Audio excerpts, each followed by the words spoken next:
And being part of the union is, and stuff, I'll know I'll be able to retire with dignity and pride in the work I've done. And a big part of that's the assistance from the federal government and on jobs like this. And it lets me support my family and stuff and give me a little peace of mind and stuff. Another big thing is, like, during slow times, I tend to worry, when's the next job popping up, how far I have to travel and stuff. And thanks to Mayor Pete and the Biden administration and local government stuff, construction workers like me and the next generation take some of the weight off us. We don't have to worry and stuff, and apprentices stuff. I mean, when union labor's involved, projects get built better, our lives are better, our communities are better. So I appreciate it very much. Thank you, guys. I think it's also important to say, well, welcome back to Iowa, Mr. Secretary. I got to know Secretary Buttigieg back when he was Mayor Pete, and really got to know him pretty well. It's honestly refreshing, I think, to the people of the state of Iowa and places like Iowa, that you got a guy who grew up in a small town in the Midwest who's sitting in the cabinet meetings, right? Who's out there in D.C. who can say, well, this is what we need out here in the Midwest. This is what we need to make sure that our infrastructure is funded and our infrastructure is taken care of. And watching him do the job and seeing him on the news with a cool and calm demeanor, I think, is always making it better, because all I want when I'm on an airplane is somebody in charge with a cool and calm demeanor, right? So thank you for coming out here. Thank you for your work on this bill. Please welcome Secretary Buttigieg.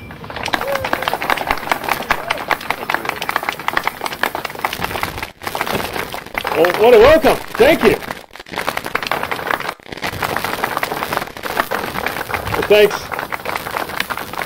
thanks very much, Rob Sand. Great to be reunited with you, and appreciate your remarks, and I think they're spot on about the bipartisan nature of what led us to be able to make these investments.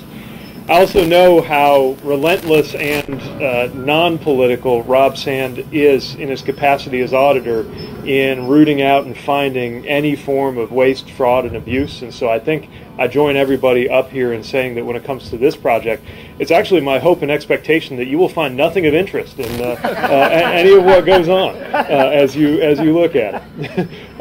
Mine too. My sweating. And to the team, to Marty, to Chairman Smith, everybody on the commission and the community, you should really take a lot of pride in this work. I know you do. The pride was contagious as you were showing us around the airport. I also want to emphasize, while this bipartisan infrastructure package gave us more funds than we've ever been able to put toward things like terminal improvements, these are still extremely competitive programs. Last couple rounds we got between $10 and $15 of requests for every $1 we were able to actually say yes to. So it really does reflect very well on your planning, your process, and your team that you were successful in this grant.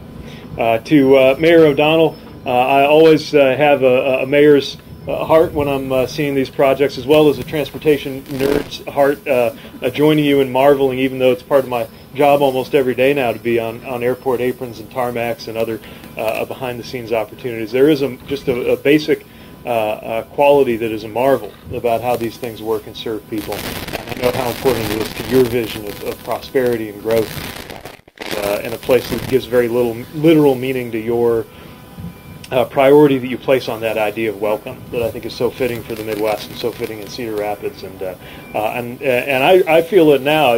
My favorite thing about airports is you come out of that TSA area and you see people waiting for a returning service member, waiting for a grandparent who's going to meet their grandchild the first time. It's that idea of welcome, that idea of homecoming, that idea of reunion. And so personally, it just feels really special to see great friends and people I got to know when I was here on slightly different terms a few years ago, and see how you were thriving. And it's just a real treat to be with you.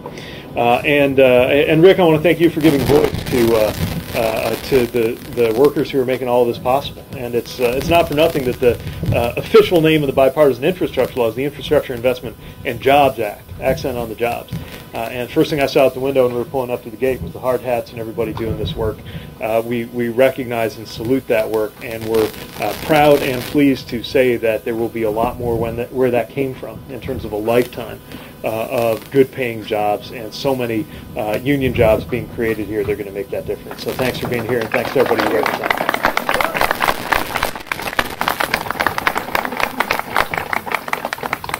I'm really impressed to see the work that is underway, and it's a fitting time to talk about it because we estimate that today will, with its official start to the unofficial travel summer season, probably represent the busiest day of air travel America has seen since before the pandemic. And I know that people across the country have been gearing up for that, and that makes this a good time and obviously a good place to be talking about aviation. Cedar Rapids is a place that saw the importance and the potential of the Eastern Iowa Airport years ago and began investing in it then. And as everybody here knows, this has been a years-long four-phase project to upgrade the passenger facilities and the freight facilities that the potential of this region really calls for. And none of that was easy. The team did a great job bringing it together, but it still wasn't quite fully funded to go all the way through unless there was one more bit of help. And that's where we come in, and that's why we're so glad to be here. So on behalf of the Biden-Harris administration and the U.S. Department of Transportation, we could not have been prouder to award the $20 million that are going to help this project get over the finish line. And we're so glad to be celebrating that with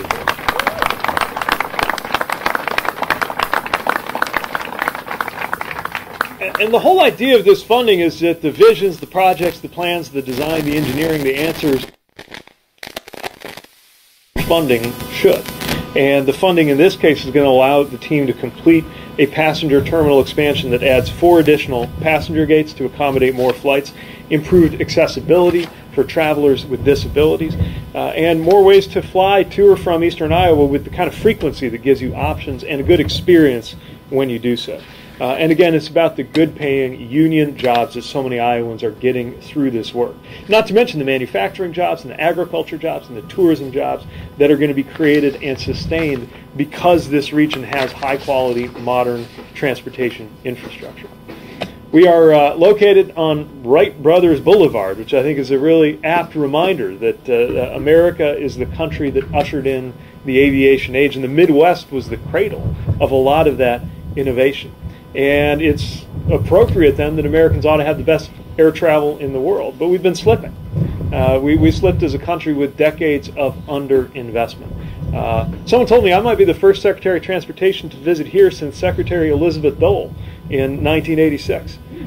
We have, I think, been, since the 1980s, needing to do more, whether it's our airports, our roads and bridges, our transit and rail and ports. And thanks to President Biden and the bipartisan leaders from both sides of the aisle who got this law done, we're doing it. I love hearing that this place started out as a house. We're funding an airport in Chamberlain, South Dakota, where it's a mobile home right now, and we're upgrading it to be a brick and mortar building, all the way through to places like O'Hare, where I started my morning, where we're involved in helping them build a whole new terminal and change their international vision. Maybe O'Hare will be home to more marriage proposals like it was for me in Chaska, with a little more square footage there. We got a new terminal coming to Pittsburgh, new gates in Orlando, better bathrooms in Chattanooga that ever since I began flying with toddlers, I have a whole new appreciation of how important that is. Faster security checkpoints, better baggage drop-off, check-in counters, custom areas, boarding zones, so many things that are going to make a difference. And that's just the airport. We are delivering about $93 million in Iowa to help make transportation infrastructure here more resilient against flooding and extreme weather, something that I need not tell Cedar Rapids about the importance of. We're helping Cedar Rapids, working on plans to make roads safer for people to walk and bike and drive. And later on I'm going to be in Dubuque, where we're helping to design and engineer an overpass to get it across the railroad that's also going to mean a new path for walking and biking. It's going to make the road safer and support jobs in that great downtown there. So in so many ways, transportation is essential to the quality of life and economic strength and safety that we all depend on. And improvements to transportation improve our access to all of those things that make our lives meaningful. I'll just end with one reflection, which is that I come from a community where when you were growing up, so much of the message you got was that success had to do with getting out. And if you're at an airport, a lot of times it was where you'd see people who'd moved away come back maybe for holidays or special occasions at best. Now we're always glad to see people coming home for the holidays, but we're seeing people come home for a lot more than that. We're seeing people choose and move to these locations in the Midwest that are seeing their potential realized as never before. And that's something that we are proud to help make possible through these infrastructure investments. We were just in Detroit, where the leaders of transportation policy in 21 different economies, from Chile to Japan, all across the Asia-Pacific region, were gathering. I had a lot of fun explaining to them what it meant to be in the American Midwest, which might not have been obvious to the delegation from Indonesia or Hong Kong. But what I was able to tell was a story of a place that has a lot of pride, has a lot of good sense, and is committed to the kind of growth and prosperity that will only come from working together. And I am impressed, though not surprised, to see how everybody here is working together to deliver these results, and we couldn't be prouder to be teaming up with you. So thanks for everything that you're doing. Congratulations, and so pleased to be here with you once again. Take care.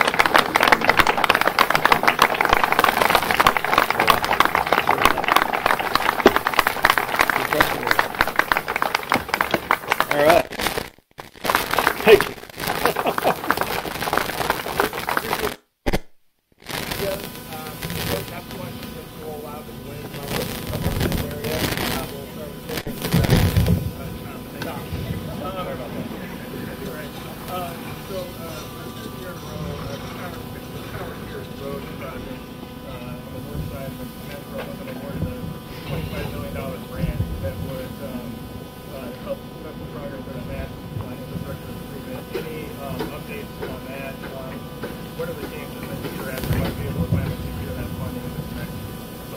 So anytime we see an application come in for these competitive programs and they don't make it into that top small percentage that gets a yes at any given year, we try to make sure we work with the team, do a debrief, give them more information on how to come back even stronger next year. And a lot of our applicants, especially in wildly popular and oversubscribed programs like the RAISE program, sometimes when they succeed, it's on the second, third, or fourth, or even more outing as they continue chiseling the project and as things develop. So if at first you don't succeed, try again, and at the same time I want to be transparent about just how competitive these programs are. Look, it's been since the Eisenhower administration that we were putting this level of funding into roads, bridges, transit, you name it. And what that means is a lot of needs have built up over the years. We're not going to be able to do it all in 1 year or even in 5. But over the 5-year life of this bill, we're going to be doing more than ever before. And I'm excited to be able to say yes, more than we've ever been able to do, at least in my lifetime.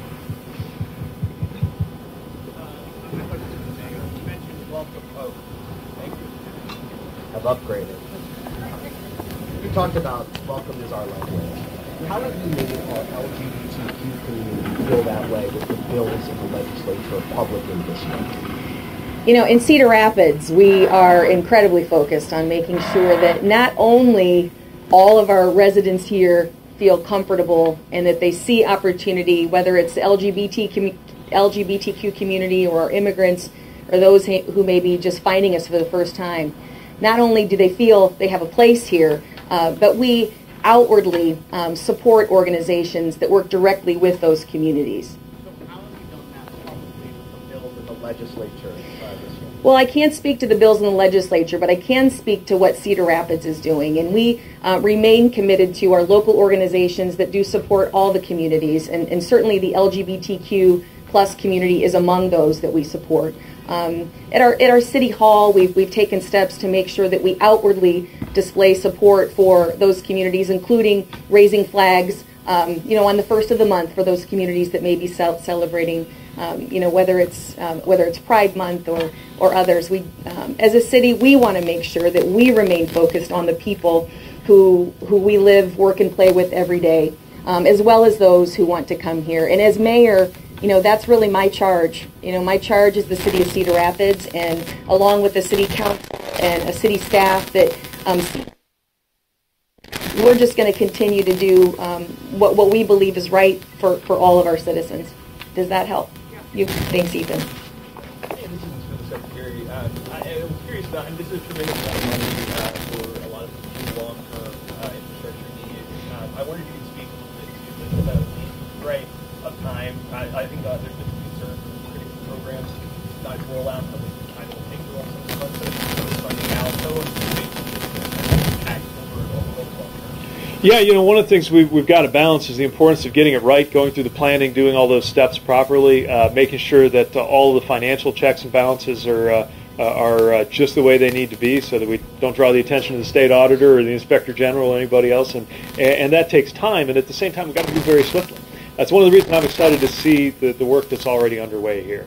One way to think about it is we spent so much of our first year getting this bill passed and working to make sure we got that done. And if year one was getting the bill passed, year two was getting these programs up and running in the first place. There were 46 new programs, some of them multi-billion-dollar programs created just in the Department of Transportation alone.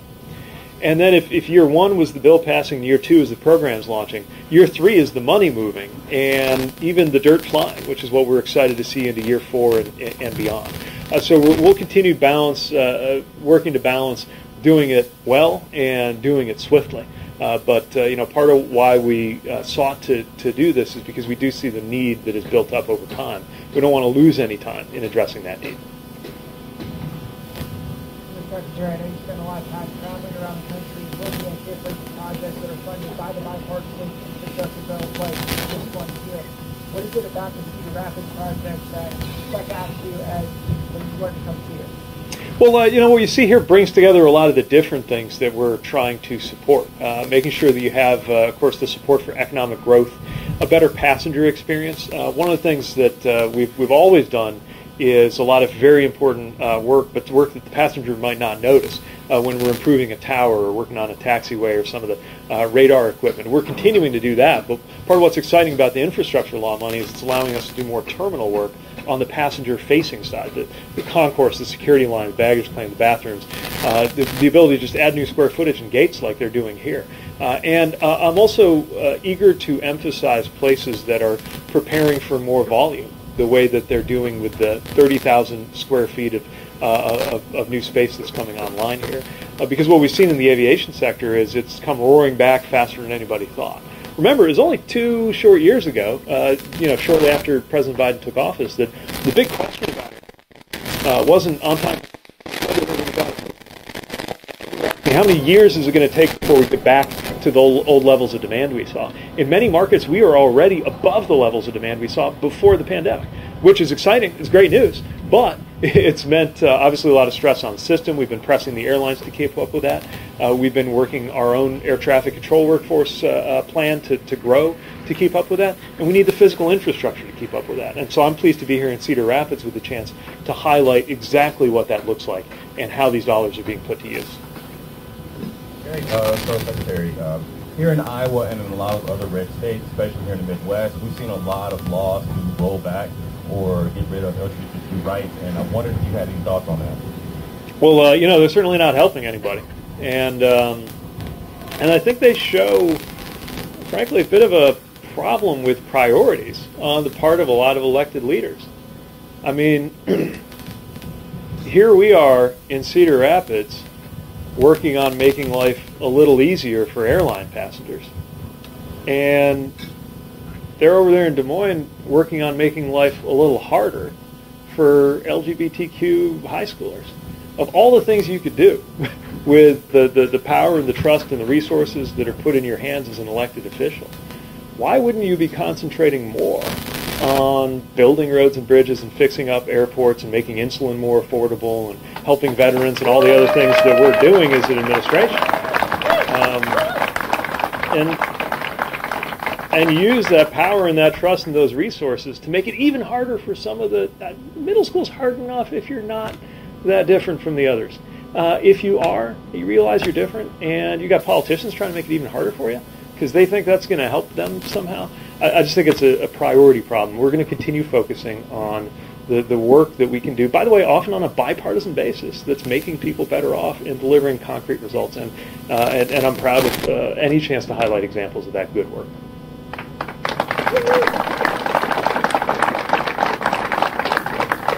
Again, Mr. Secretary, I want to ask about the looming default. There's talk of possibly a last-second deal, but there's still concern, even if that were to happen, there could still be a recession. What is your agency preparing for right now, and what are your primary concerns if we were to enter into a default? Well, we're extremely concerned, and it's why a default needs to be prevented. Both leaders of both parties are saying that default ought to be off the table. That's been the president's message from day one, of course. And yet, we've come way closer than we can way closer than we ought to, because of this kind of brinksmanship going on in Congress. Default would create just unacceptable and even unthinkable consequences for our economy, which of course would affect the transportation sector, as it would affect everything else. And that's why there really needs to be a step to take that off the table. Then, what is absolutely natural and normal to be negotiating over, which is the actual dimensions of the budget. We put forward a budget that does things like expand railroad safety, expand air traffic control, improve systems that need to be modernized. We obviously disagree with the House Republican proposal that would stop us from growing air traffic control and have other implications like that. But let's negotiate that, and that's the process that the president's leading, and that we're counting on the parties at the table to come to a good answer on.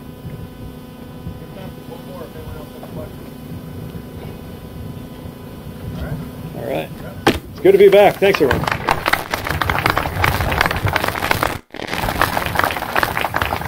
Thanks again. Everybody was sure appreciate it. Yeah, you just, well done. Thanks for coming. Good job.